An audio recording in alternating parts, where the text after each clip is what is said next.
Here's the part people don't like hearing. Love doesn't always mean staying. If something calls itself love but makes you anxious, if it feels familiar because it hurts, that's not love. That's trauma bonding wearing a mask. If respect requires you to disappear, it isn't respect. Love that demands obedience isn't love, it's fear with benefits. When you grow up getting hurt by the people who were supposed to protect you, you don't just stop trusting others, you stop trusting yourself. You pick partners who match the chaos you learn, because chaos feels like home. Familiar pain feels safer than unfamiliar peace. Love doesn't always mean staying. Sometimes staying teaches people they can keep crossing you. Leaving teaches them where you actually stand. And sometimes leaving is the most loving thing you can do for you and for them. I want to start this episode by saying something that might sound strange to people who grew up differently than I did. When I hear the word love, my body doesn't get excited. It now gets calm, warm, almost like food, like a full belly. If that doesn't make sense to you, that's okay. But if it does, this episode will resonate with you, and it's for you. I would be very clear about what love is not, at least not in my world. Love is not intensity. Love is not chaos. Love is not passion mixed with fear. Love is not wondering what version of someone you're going to get today. And love is definitely not pain that gets justified later. Because when you grow up in violence or chaos, love doesn't feel exciting. Love feels like not getting hurt. Love feels like nothing bad happening. Sorry, that one hit home. When I was a kid, love wasn't something you felt, ever. It was something you survived. If I wasn't getting beat, that was a good day. I loved that day. If the house was quiet, that felt like love. If I was alone, that meant I was safe. That felt like love. If I felt safe enough to breathe, that felt like love. So when people talk about love like it's fireworks or obsession or intensity, I know immediately we grew up in different worlds. Here's where this gets important. Because if you grew up like that, like me, you didn't grow up knowing love. You grew up learning it later, though, and you don't learn it from other people first. You learn it by giving it to yourself. Self-love isn't narcissism. It's repair. It's teaching your nervous system that calm is allowed. That warmth doesn't have to be earned. That safety isn't temporary. Now, I'm going to give you a reframe, an explanation of something I said earlier. I said that love feels like food to me. And that's not an accident. When you're starved like I was long enough, you don't crave junk. You crave nourishment. Real love doesn't spike you. It feeds you. It steadies you. It lets your body exhale. Here's the part people don't like hearing. If something calls itself love but makes you anxious, if it keeps you on edge, if it feels familiar because it hurts, that's not love. That's trauma bonding wearing a mask. So when I say love matters more than anything to me, I don't mean romance. I mean safety. I mean calm. I mean warmth. Because love that doesn't feel safe isn't love at all. I need to say something clearly before we go any further. A lot of people confuse respect with obedience, especially people who grew up in chaos. And if you grew up the way I did, respect didn't feel like being valued. It felt like being quiet enough to survive.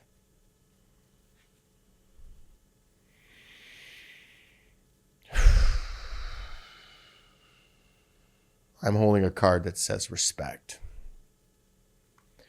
But the version of respect I was taught as a kid had nothing to do with dignity.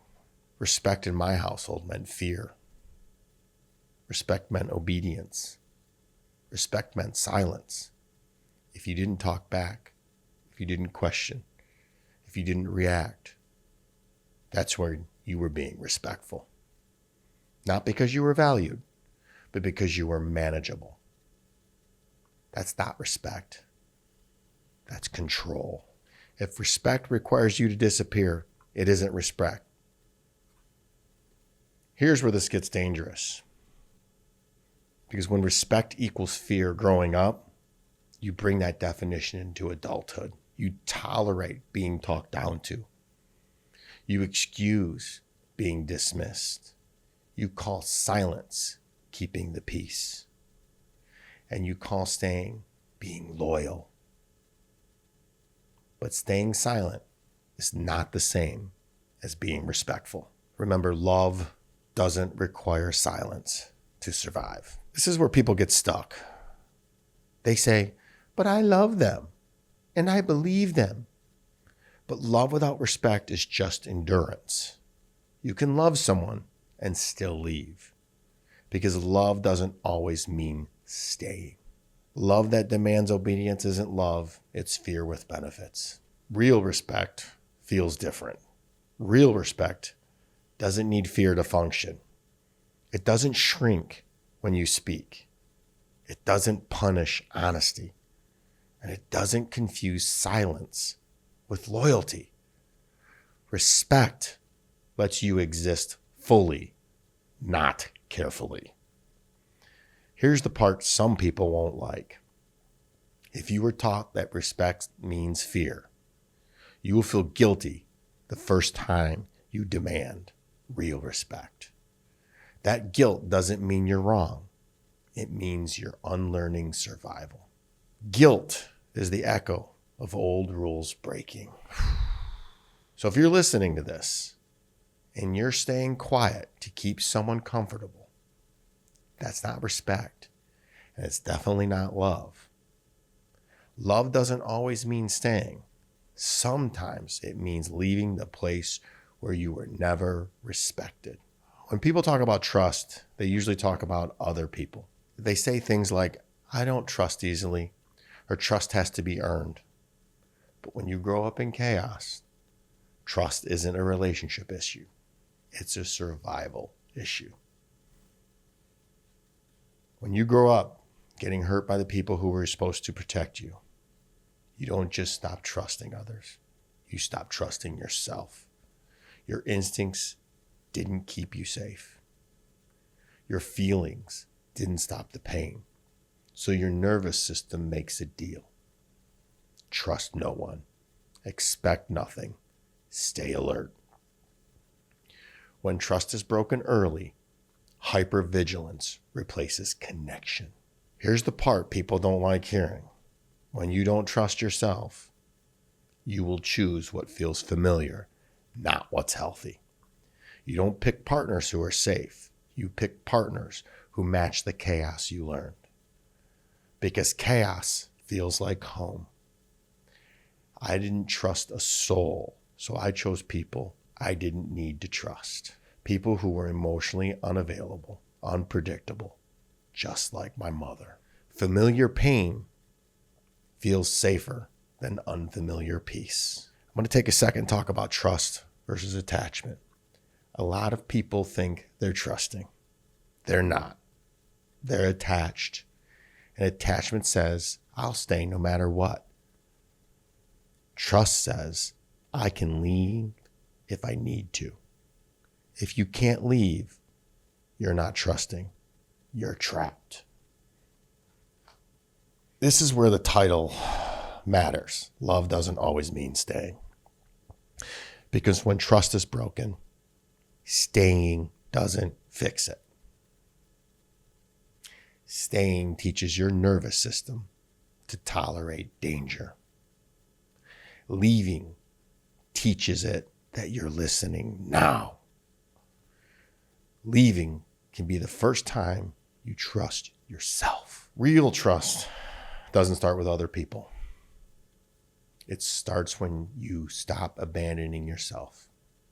When you listen to discomfort instead of explaining it away. When you stop overriding your gut to keep someone else comfortable. Trust is rebuilt the moment you take yourself seriously. If you've ever said like me, I don't trust anyone, what you might really mean is you were never taught it was safe to trust. And love doesn't mean staying in places that reinforce that lie. Sometimes love looks like leaving so trust can finally grow. Before we talk about safety, I want to say something important. Safety is not a thought. It's not a logic. It's not something you convince yourself into. Safety is a body response. I'm holding a card now that says safety.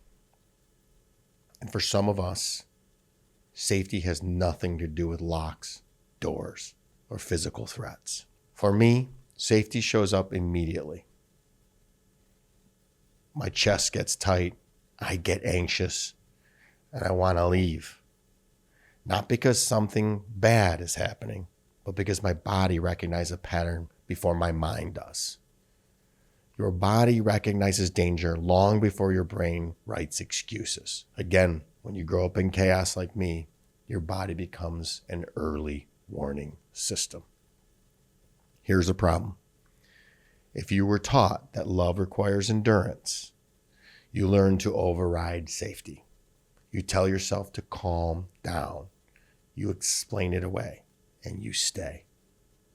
Because leaving feels dramatic. Because leaving feels disloyal. Because you were taught that love means staying, no matter what. Love that costs you your safety is not love. It's survival repeating itself. Now we're going to talk about safety versus comfort. And let's get something straight. Safety is not comfort. Comfort can lie to you. Comfort says, this is familiar. Safety says, I can breathe here. Comfort keeps you stuck. Safety lets you relax. If your body is bracing, you're not safe, even if nothing bad is happening. Again, this is where people get it twisted. They say, but I love them, and I don't doubt that. But love doesn't override safety, and staying doesn't prove love. Sometimes staying teaches your body that it doesn't matter. Leaving teaches it that you're listening now. The first act of self-love is honoring your body's exit signal. Safety is a requirement, not a reward. And it's the shift that changes everything. Safety is not something you earn. It's something that must exist before love can grow. You don't work your way into safety. You don't explain your way into safety. If safety isn't present, love doesn't get a vote. Love doesn't come first. Safety does. If your chest tightens, if anxiety spikes, if your body wants to leave, it's not a weakness. That's wisdom you earned the hard way. Love doesn't always mean staying. Sometimes it means walking away the first time your body says no. For a long time, I thought boundaries were cruel. I thought they were selfish. I thought they meant you didn't love someone enough. Because growing up, when I tried to set a boundary, I was punished. And I was made a mockery of. So I learned something very dangerous. That boundaries weren't protection. They were threats. When you grow up in chaos, a boundary isn't a healthy line. It's defiance. It's disrespect. It's you getting out of line. So you learn to erase yourself. You learn to tolerate. You learn to stay quiet. You don't learn love. You learn endurance. If boundaries were punished, staying became survival. This is exactly why people stay in places that hurt them for so long. They don't stay because they're weak. They stay because leaving was never modeled as love. They stay because boundaries once meant pain. They confused self-abandonment with loyalty, and suffering with commitment. Staying doesn't mean you're strong. Sometimes it means you were trained. And here's what changed my life. I finally learned what a boundary actually is. A boundary is not punishment. It's not rejection. It's not even control. A boundary is clarity. It's saying this is where I end and you begin. And here's the part that people miss. A boundary allows me to love myself and the other person at the same time. Boundaries don't destroy love. They reveal whether it was real. And this is where the title becomes undeniable. Love doesn't always mean staying. Sometimes staying teaches people they can keep crossing you. Leaving teaches them where you actually stand. And sometimes leaving is the most loving thing you can do for you and for them. Boundaries are how self-respect shows up, not in anger, not in ultimatums, but in calm, consistent behavior. A boundary doesn't yell, it acts. If someone keeps violating your boundaries, the boundary isn't what you say, it's whether you stay or go. You don't need permission to leave a place where you're not safe, respected, or trusted. Again, if you grew up like I did, boundaries might feel wrong. They might feel cold. They might feel unloving. That doesn't mean they are. It means you're breaking an old rule. Love doesn't always mean staying. Sometimes it means choosing yourself for the first time. Please rate and share this podcast. I'm active on all social platforms and love to hear from my Siegel supporters. Each and every episode is sponsored by my company, National Technology Management, the easiest and best IT company to do business with, delivering peace of mind with technology every day, even simplifying cybersecurity. Visit trustntm.com for more info. Until next week, be harder than life.